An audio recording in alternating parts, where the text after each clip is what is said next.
Sir आप बिहार से हैं, जी। तो अक्सर हम देखते हैं कि जो नॉन बिहारीज होते हैं उनका बिहारीज की तरफ एक बहुत ही अलग सा एटीट्यूड होता है। हम्म। तो उसके बारे में आप क्या कहेंगे? आप सेटिस्फाइड हैं?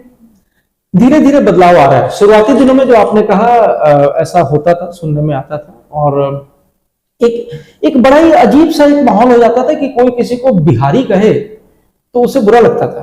तो सर एक्चुअली में बिहारी बोलने का क्या मतलब निकालते थे लोग कि मतलब गांव से है? ये एक्चुअली देखिए एक समझने के ऊपर है। यदि हमें कोई बिहारी कहता है तो मुझे बिल्कुल बुरा नहीं लगता है, क्योंकि सामने वाला अगर महाराष्ट्रियन है तो मैं उसे मराठी कहता हूँ, ठीक है। कोई उड़ीसा से है तो मैं उसे उड़िया कहता हूँ, कोई बंगाल से है तो मैं उसे बंगाली कहता हूँ। तो उसी नाते कोई मुझे अगर बिहारी कहता है तो उससे हमें दुख नहीं होता। लेकिन हाँ, यदि कोई डिस्क्रिमिनेशन करता है, जैसे कि 4 लोग खड़े हैं, उसमें से 3 नॉन बिहारी हैं और 1 बिहारी है, और कोई उस बिहारी के कॉम्पिटेंसी पे शक करता है, तब हमें बुरा लगता है। तब हम उससे कहते हैं कि एक बिहारी सब पे भारी। लेकिन ऐसा कुछ है नहीं, देश बहुत बड़ा है अपना। और देखिए कुछ चीजों में पलायन बहुत ज्यादा हुआ बिहार से, तो लोग बिहार छोड़ के कई राज्यों में आए। लेकिन ऐसे कई राज्य हैं जहां काफी पलायन हुआ है। देश के कई राज्य आप देख लीजिए, वहां से लोग दूसरे राज्य में जाते हैं नौकरी के लिए, और ये सभी लोगों ने ऐसा इसलिए किया क्योंकि ये उनका देश है। केवल बिहार जो है उनका देश नहीं था, वो उनका प्रांत था। भारत देश में कोई top to bottom, north to south इंसान कहीं ट्रेवल करना चाहे तो वो मन से करे, उसमें क्या है, अपना देश है। मतलब इट्स नॉट अबाउट माइग्रेशन और समथिंग, वो बेटर अपॉर्चुनिटीज के लिए लोग माइग्रेट करते ही। बिल्कुल बिल्कुल। और सर एक बिहारी तो सब पे भारी होते ही है। I think intelligence, hard work तो उनके डीएनए में ही होता है। लेकिन ये भी मैंने देखा है कि अगर एक बिहारी स्किल्ड हो गया, पढ़ लिख गया, तो आई थिंक वो इम्पेकेबल हो जाता है। बिल्कुल। आप किसी भी क्षेत्र में, अगर केवल बिहारी की बात नहीं हो, तो मैं बिहारी हूं तो इसलिए टॉपिक आ गया बिहार पे, लेकिन आप पूरे देश में देख लीजिए, यदि कोई बच्चा बेहतर शिक्षित है, अगर इंटेलिजेंट है, तो वो अपनी दिनचर्या अच्छी तरीके से निभा रहा है। नॉर्थ की बात करें तो थोड़ा झुकाव कॉम्पिटिशन्स पे रहता है, तो उत्तर प्रदेश बिहार के लोगों को आपने ज्यादातर आईएएस आईपीएस बनते देखा होगा। उसका रीजन यही है कि थोड़ा कॉम्पिटिशन्स पे झुकाव ज्यादा होता है। हर राज्य का अपना एक झुकाव होता है। जैसे गुजरात में अगर देखें तो बिजनेस के प्रति ज्यादा झुकाव है, राइट। हरियाणा पंजाब की ओर देखें तो कैश क्रॉप्स, खेती के प्रति जैसे कि ज्यादा झुकाव है, आर्म फोर्सेस में जाने का ज्यादा झुकाव है। तो हर राज्य का अपना एक डेमोग्राफिक एस्पेक्ट होता है, एक कंडीशनिंग होती है, और हर राज्य उतना समृद्ध नहीं है हर चीज में। तो जैसे बिहार की बात करें तो जब एक समय आया कि झारखंड और बिहार को अलग अलग किया गया, तो झारखंड में सारी इंडस्ट्रीज चले गई और बिहार में प्लेन एरियाज रह गए।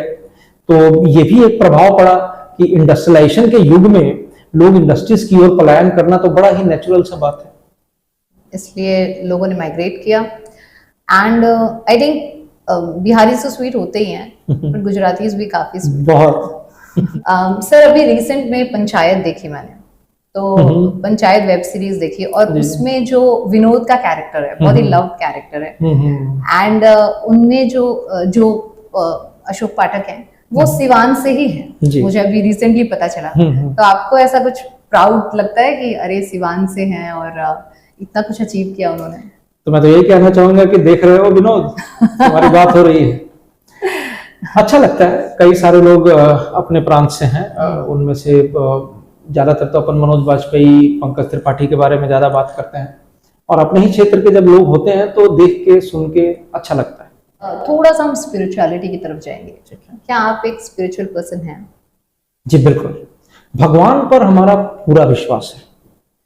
ऐसा इसलिए नहीं कि मुझे किसी फायदे की उम्मीद है, लेकिन एक सहारा इंसान को चाहिए होता है। वैसे तो इंसान का सहारा इंसान खुद होता है, और इंसान के अंदर भी भगवान होता है। एक स्पिरिचुअल पावर, एक सुपरनेचुरल पावर की मौजूदगी होती है, और ऐसा मैंने एहसास किया है अपने जीवन में। शिक्षा के समय में कहिए या फिर कामकाज के समय में, मुझे एक आत्मविश्वास मिलता है जब मैं ईश्वर को याद करता हूं।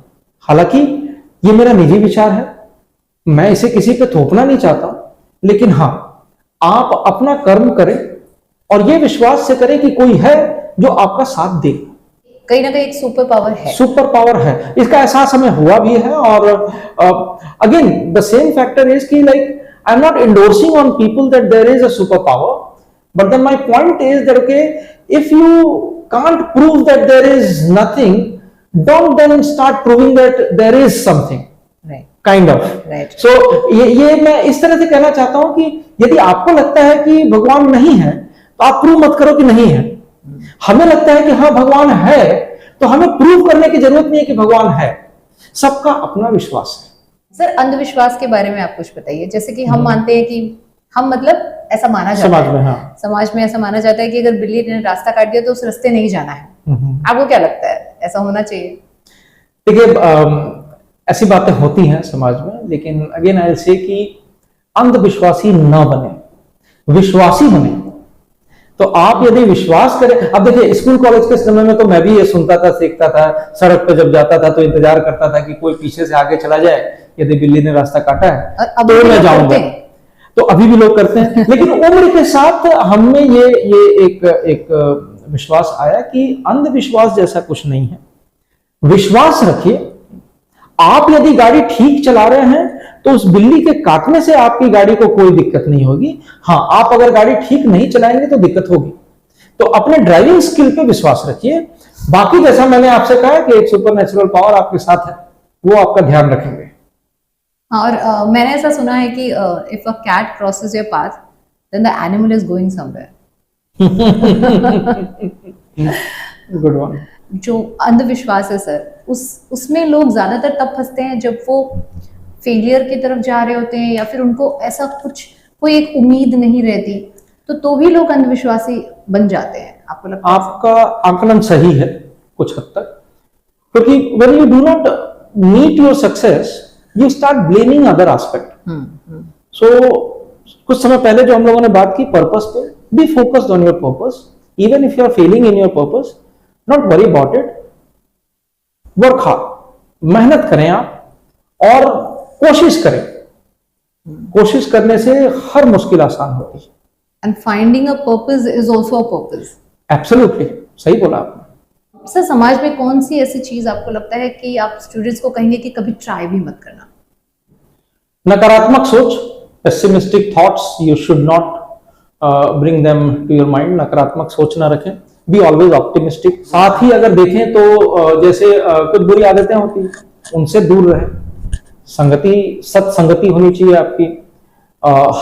हर फ्रेंड जरूरी है जैसे हम लोग सुनते हैं, लेकिन एक समय के बाद से आप चुनिए, एक आपकी सत्संगति होनी चाहिए, उसमें विकास होता है। और मैं तो ये कहना चाहूंगा सभी युवाओं से कि यदि आपके ग्रुप में अगर आप 4 लोगों के साथ बैठे हैं और स्किल सेट में, नॉलेज में आप वहां पे चौथे अंक पर हैं और बाकी आपसे बेहतर हैं, तो आप खुश नसीब हैं कि आपकी संगति अच्छी है। और यदि उन 4 में आप सबसे बेहतर हैं, तो कहीं ना कहीं आप उन तीनों को वैल्यू ऐड तो कर रहे हैं, लेकिन अपने लिए कुछ ऐसे लोगों का भी चयन कीजिए जो आपको कुछ और सिखा सकें। सीखते रहिए लाइफ में, गलत आदतों से दूर रहिए, पेसिमिस्टिक थॉट, नकारात्मक सोच से दूर रहिए। ये मैं कहना चाहूंगा युवाओं से। सर, क्या हमेशा पॉजिटिव रहना पॉसिबल है? कोशिश करें तो हो सकता है। अगेन इंसान है, आपका सिचुएशन अलग हो सकता है। आप सड़क पे जा रहे हैं और आपकी गाड़ी को कोई धक्का देके चला जाए, तो अब हमने तो बचपन से यही सुना था कि गांधी जी कहते थे कि कोई एक थप्पड़ एक गाल पर मारे तो दूसरी गाल दे दो, लेकिन ऐसा होते तो हमने नहीं देखा।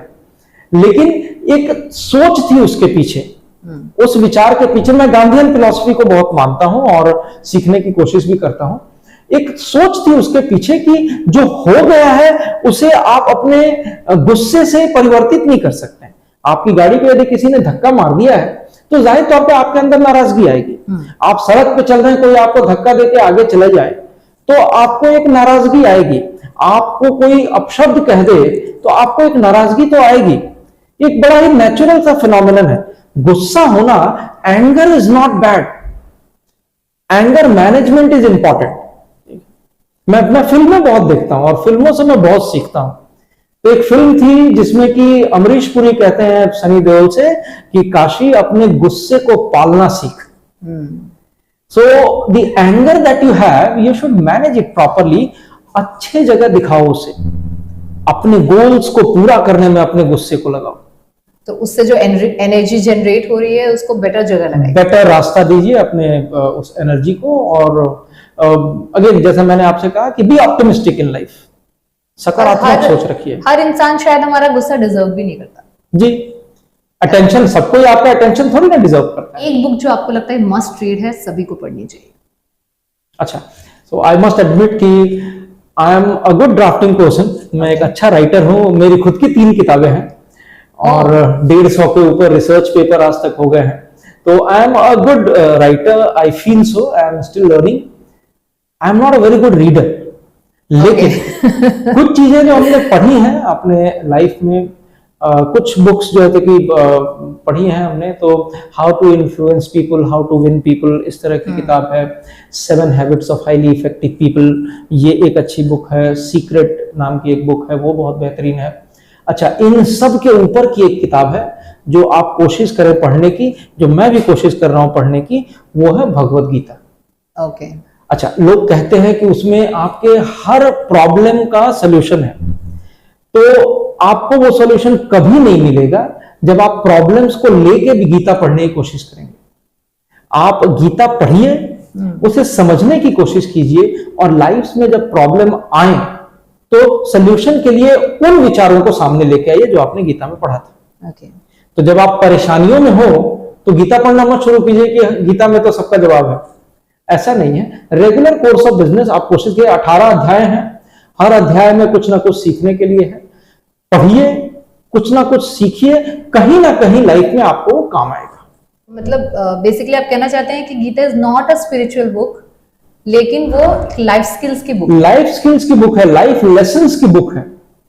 और मैंने ऐसा सुना था, और मैं अपने स्टूडेंट्स को भी कई बार कहता हूं कि आप सब रामायण देखें तो आपको पता चलता है कि क्या करना चाहिए। एक बेहतर बेटा बनना चाहिए, एक अच्छी बहू बननी चाहिए आपको। तो उसमें दोनों एग्जाम्पल दिखाता है कि कैकेयी क्यों नहीं बनना चाहिए और सीता क्यों बनना चाहिए। रामायण आपको सिखाता है कि कैसे आप इन द सेंस कि आप क्या करें एक बेहतर बेटा बने। महाभारत आपको सिखाता है क्या ना करें। भाइयों में झगड़ा नहीं होना चाहिए एक जायदाद के लिए, तो क्या ना करें ये महाभारत सिखाता है, क्या करें ये रामायण सिखाता है, और गीता सिखाती है कैसे करें। सी कितनी बड़ी बात है। कभी इस तरह से सर हमने सोचा ही नहीं जी। लेकिन आप सोचना शुरू करना पड़ेगा। सर आप कभी गिव अप करते हैं, कभी हताश होते हैं? जीवन में ऐसा पहलू आता है। आप जो है जैसा मैंने आपसे कहा कि मैं स्पोर्ट्समैन रहा हूं। कई बार आखिरी गेंद तक आप कोशिश करते हैं, जो है कई बार जो है तो कि आखिरी गेंद तक पहुंचने का मौका ही नहीं मिलता है। सो जीवन में हताश होना तो ऐसा ये कोई अच्छी पहलू नहीं है, लेकिन हाँ सिचुएशंस ऐसे आते हैं। तो इन सिचुएशंस का आंसर है बी रेजिलिएंट, बाउंस बैक। जैसे बॉक्सिंग में एक मुक्का लगता है और कोई नीचे गिर जाता है तो वो बड़ी बात नहीं है, वो तो नेचुरल सी बात है। लेकिन वहां से जब आप उठ के खड़े होते हैं और अपना प्रहार करते हैं, जवाब देते हैं, when you fight back, that is resilience. तो बी रेजिलिएंट।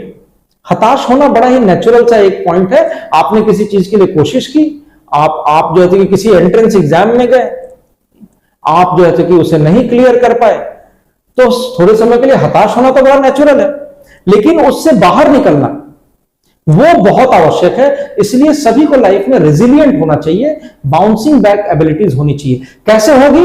जब आपका पर्पस क्लियर होगा, गोल क्लियर होगा तो हो जाएगा। तो गिरने और उठने के बीच में अगर थोड़ा वक्त लग जाए तो चलता है। समय बहुत है आपके पास। कई लोग बड़े तेजी में रहते हैं, लेकिन 24 घंटा सबके पास है। वो अमिताभ बच्चन के पास है, वो सचिन तेंदुलकर के पास था, वो आज आदरणीय श्री नरेंद्र मोदी के पास है, वो देश के किसी भी सक्सेसफुल इंसान, आप अंबानी अदानी के पास भी जाए तो उनके पास भी 24 घंटे ही है। मेहनत कीजिए। समय का उपयोग, सदुपयोग, ये बहुत आवश्यक है। बताइए कि what keeps you going? Okay, so natural things, as I told you, like if I'm telling to my audiences that okay, have purpose in life. So my purpose in life, one of the primary purpose in life today I have is adding value to my students. Okay. अगर professional angle से देखें, पारिवारिक क्षेत्र में देखें तो परिवार का ध्यान रखना keeps me going. I have a kid, he is in class 9th, so उनका ध्यान रखना. In the family I have my elder brother, ठीक है, हमारी एक भतीजी है, एक भतीजा है. सो इन दोनों बच्चों का ध्यान रखना जब जब मौका मिलता है. वैसे तो ये दोनों बड़े भैया हमारे रहते हैं गुड़गांव में, और हमारी भतीजी भी जैसे गुड़गांव में जॉब कर रही है, हमारा भतीजा जो है मुंबई में पढ़ाई कर रहा है. सो इन सबसे जब जब मुलाकात होती है तो प्रायोरिटी यही होती है कि इन्हें जितना समय दे पाए आदमी. तो अपने परिवार को, आज हमारी माता जी गुजर गई आज से तकरीबन 12 साल पहले, लेकिन पिताजी हैं साथ में. तो जब जब पिताजी साथ में रहते हैं तो पिताजी को समय देना, उनके साथ रहना, all these things, the family matters, the professional matters keeps me going. फिर भी हमें लगता है कि हमारे पास और समय निकलना चाहिए कुछ और कार्यों के लिए. मतलब आप ये कहना चाहते हैं कि सबके साथ ही खुशी है? सबके साथ खुशी है. टीवी हम लोग देखते हैं तो एक चैनल में आता है कि असली मजा तो सबके साथ है. सर कुछ रैपिड फायर क्वेश्चंस पूछूंगी मैं आपसे. ठीक है. ओके, सो जब आप छोटे थे आप क्या बनना चाहते थे? शुरुआती दिनों में तो आर्मी में जाना चाहता था. अच्छा. So when you are free what do you enjoy doing? I love watching movies. Okay, which movie? Any Bollywood movie is good movie for me because I believe movie teaches you. Okay, एक point of view देती है. एक point of view मिलता है, और बॉलीवुड के प्रति मैं ज्यादा समर्पित हूँ. ज्यादातर हॉलीवुड फिल्में नहीं देखता हूँ. हाँ, तो सर फेवरेट बता दीजिए. फिल्मों में अनगिनत है, रैपिड फायर है. तो आप शोले से लेके अभी तक की जो है, ज्यादातर अमिताभ बच्चन की फिल्में ज्यादा अच्छी लगती है, लेकिन कोई ऐसा डिस्क्रिमिनेशन नहीं है. बहुत सारी फिल्में अच्छी हैं, और आज के हालात में अगर देखें तो 3 इडियट्स बहुत बढ़िया बेहतरीन फिल्म थी जो है. और हमारे लिए तो every last movie is a good movie. कल की भी बहुत बढ़िया मूवी है, आप सब देखें. फेवरेट एक्टर तो हमको पता चल गया, अमिताभ बच्चन. जी, अमिताभ एक है, और इनके अलावा भी कई सारे लोग हैं, लेकिन हाँ ज्यादातर अमिताभ बच्चन को मैंने फॉलो किया. ओके, आपका इंस्पिरेशन कौन है?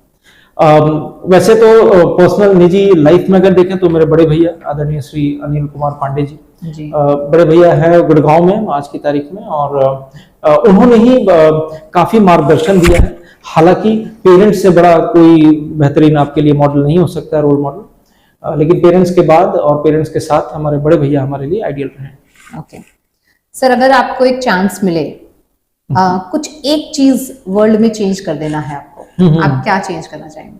ओके, लोगों के मन में जो दूसरों के प्रति दुर्भावना आती है, मैं वो बदलना चाहूंगा. मैं भगवान बनना चाहूंगा और इंसानों के बीच से उस दुर्भावना को निकालना चाहूंगा. आप कितने सक्सेसफुल होंगे हम पता नहीं, पर थॉट अच्छा है. अगर आपके पास टाइम मशीन हो तो आप अपनी लाइफ के कौन से फेज में जाना चाहते हैं?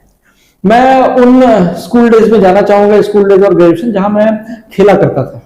मैं एक स्पोर्ट्स पर्सन हुआ करता था. कहीं ना कहीं ये है, कहीं ना कहीं ये दिख रहा है कि स्पोर्ट्स में जाना था. जी जी. और सर ये ना कॉमन है सब में, कॉमन, सारे इंडियंस में ये कॉमन है कि स्पोर्ट्स में जाना होता है सबको, लेकिन वो जा नहीं पाते, और एक रह जाता है कहीं ना कहीं एक रिग्रेट. अगर आप खुद को मूवी या कार्टून का एक कैरेक्टर मानते तो वो कौन सा कैरेक्टर होगा?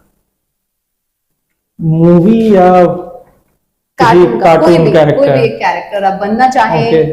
तो कार्टून वगैरह तो बहुत ज्यादा तो नहीं देख पाया इंसान, लेकिन फिल्मों में जो है, तो फिल्मों में बड़ा रुचि रहा है, तो लगभग हर कैरेक्टर अच्छा ही लगता है जो है. तो किसी एक बताइए सर. एक बताना हो तो बड़ा ही अच्छा किरदार अमिताभ बच्चन ने निभाया था नारायण शंकर का मोहब्बतें फिल्म में जो है. तो लेकिन वो बड़ा ही नेगेटिवली उसको प्रोजेक्ट किया गया, जबकि अपने बेटी की चिंता करना, उसके भविष्य के बारे में सोचना किसी भी पिता के लिए कोई गलत बात नहीं थी. और बेटी ने जो कदम उठाया उस फिल्म में वो गलत था, लेकिन उस फिल्म में पिता को ही गलत साबित कर दिया गया. और एक वो बड़े डिसिप्लिनरी एस्पेक्ट पे जो है कि बड़े डिसिप्लिन इंस्ट्रक्टर का रोल उन्होंने जो है कि हेड का रोल निभाया था. तो इसी तरीके से हमारा क्षेत्र भी शिक्षा का है, तो ये एक रोल हमको हमेशा याद आता है. और मैं again I will tell you that there are several such movies that I have seen, और हर किरदार अच्छा लगता है। आई थिंक उनसे सब लोग डरते थे एंड आपके आसपास रहना चाहते हैं। हाँ, कुछ तो डिफरेंस है। तो ये अलग है। ये अलग है। ये हमारा आंसर गलत था। हमारे हिसाब से ये गलत आंसर था, क्योंकि हमको ऐसा लगता है कि सर के का जो कम्युनिकेशन स्किल्स हैं वो उनसे कहीं बेटर है, क्योंकि वो बिल्कुल बात नहीं करते थे और सर जो है वो हर बात बहुत ही एक क्लैरिटी के साथ कहते हैं। एक बहाना जो आप हमेशा बनाते हैं। एक बहाना तो ऐसा अगर देखें तो ज्यादातर केसेस में तो परिवार के साथ ही आदमी बहाना बनाता है जब लेट आते हैं ऑफिस से। आज पोल खुलने वाला। हाँ। लेकिन किसी ना किसी पर्पस के लिए होता है, किसी न किसी काम में आदमी जब व्यस्त हो जाता है। कवर बहुत अच्छा करते हैं सर। सी स्टूडेंट्स नोट करिए, आप बहुत अच्छा कवर करते हैं। तो ऐसा कोई स्पेसिफिक बहाना नहीं है, लेकिन मैं बिजी था इसलिए फोन नहीं उठा पाया। बचपन का मैं बता सकता हूँ आपको बहाना। हाँ, मैं ये बताना चाहूंगा आपको, फिल्में देखने का शौक पहले से था, तो जब मेरे दोस्त घर पे झूठ बोल के आया करते थे तो उस समय मैं घर पे झूठ नहीं बोलता था। वो घर से किताबें लेके निकलते थे कि हम लोग ट्यूशन पे जा रहे हैं, और सारी किताबें मेरे घर पे होती थी। और मैं मम्मी से ये कहता था कि देखो ये सब झूठ बोल के आए हैं, मैं सच बोल के जा रहा हूँ कि हम लोग पिक्चर देखने जा रहे हैं। ओके, तो ये एक वाकया याद आया अभी। ये एक्चुअल में कोई बहाना नहीं, बहाना नहीं हुआ, सच था ये। पर मतलब मूवीज देखने जाना ही है, चाहे वो बचपन था या आज की तरह बढ़िया लगता है, अच्छा लगता है। ओके सर, ऐसी कौन सी बात है आपके बारे में जो आपके स्टूडेंट्स को सरप्राइज कर जाएगी, मतलब कि शायद उनको पता ही ना हो? कुछ को शायद अंदाजा नहीं है कि मैं एक अच्छा सिंगर भी हूँ, एक अच्छा पोएट भी हूँ। ये सबको अंदाजा है। अच्छा। इसके अलावा जो है कुछ को लगता है कि मैं कभी गुस्सा नहीं होता हूँ, लेकिन कभी कभी नाराजगी तो होती है। तो ये एक सरप्राइजिंग हो सकता है। आपके स्मार्टफोन में वो कौन से एप्स हैं जो मस्ट हैव एप्स हैं, जो आप रखते ही हैं, कभी डिलीट ही नहीं करते?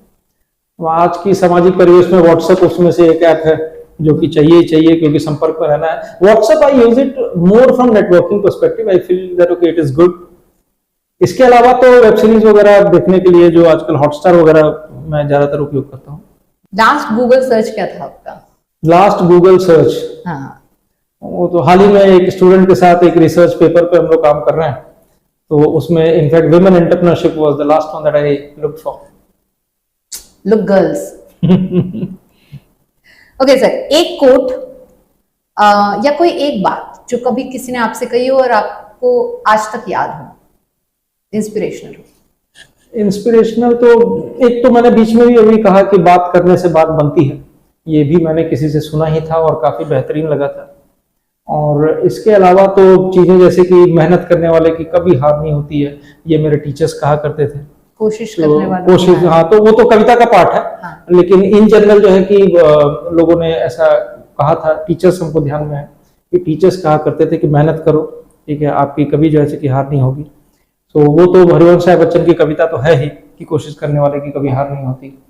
और उसके अलावा जो है जैसे स्पोर्ट्स के दौरान की बात कहें तो मुझे आज भी याद है कि मेरे PT teacher Shri B K Patel sir जो है, जब मैं बास्केटबॉल खेला करता था और जब बास्केट करने जाते हैं तो एक रिंग में आपको बॉल को फेंकना होता है। जब वो रिंग में चला जाए तो उसे बास्केट कहते हैं। ओके। नहीं जाए तो वो पॉइंट मिस हो जाता है। तो हमारे पीटी सर ने हमको सिखाया था कि जब ना हो बास्केट तो जोर से सॉरी बोला करो। बास्केट से? हाँ, लोगों से, बास्केट से आपके अंदर एक आवाज आनी चाहिए कि मुझसे गलती हुई। ओके। तो आज भी अगर मुझसे कोई गलती होती है, सामान्य बात है कि इंसान है, गलतियां होती है, तो मैं अपने आप से जोर से सॉरी बोलता हूँ, भगवान से जाके सॉरी बोलता हूँ कि ये गलत आचरण हो गया हमारा और आगे से मैं नहीं करना चाहूंगा। तो ये कुछ बातें हैं। बेसिकली मिस्टेक से हम सीखते हैं। 100%। आप एक स्पीकर हैं, एक पोएट हैं, एक सिंगर भी हैं। तो हमारे व्यूअर्स को आप कोई पोएम सुना दीजिए या फिर कोई गाना तो पक्का सुना दीजिए।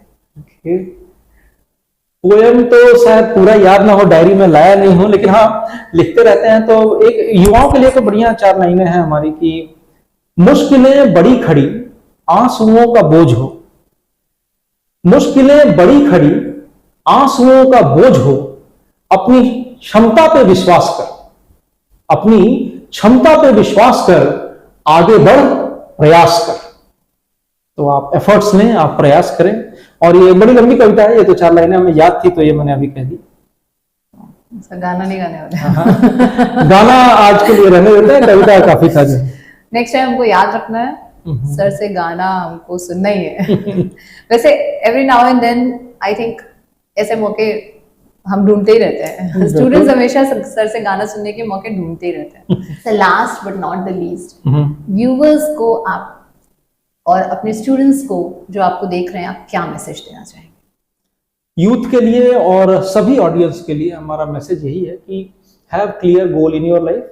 आप मेहनत करें, आप अपना, अपने परिवार का, अपने कार्य क्षेत्र का, सबका बेहतरीन तौर पे ध्यान रखें, एक दूसरे के प्रति अच्छी भावना रखें और एक बेहतर जीवन की तलाश हमेशा करें।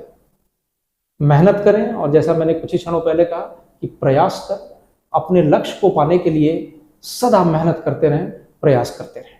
Sir thank you so much, आपने अपना कीमती वक्त निकाला हमारे लिए और आज का ये जो कॉन्वर्सेशन था बहुत ही इंटरेस्टिंग था एंड आई थिंक बहुत ही एजुकेशनल था और सभी को मजा आया होगा। अगर आपको हमारा वीडियो पसंद आया हो तो उसे लाइक कीजिए, शेयर कीजिए और चैनल को सब्सक्राइब करना बिल्कुल मत भूलिए। तब तक के लिए keep learning and keep growing. Thank you.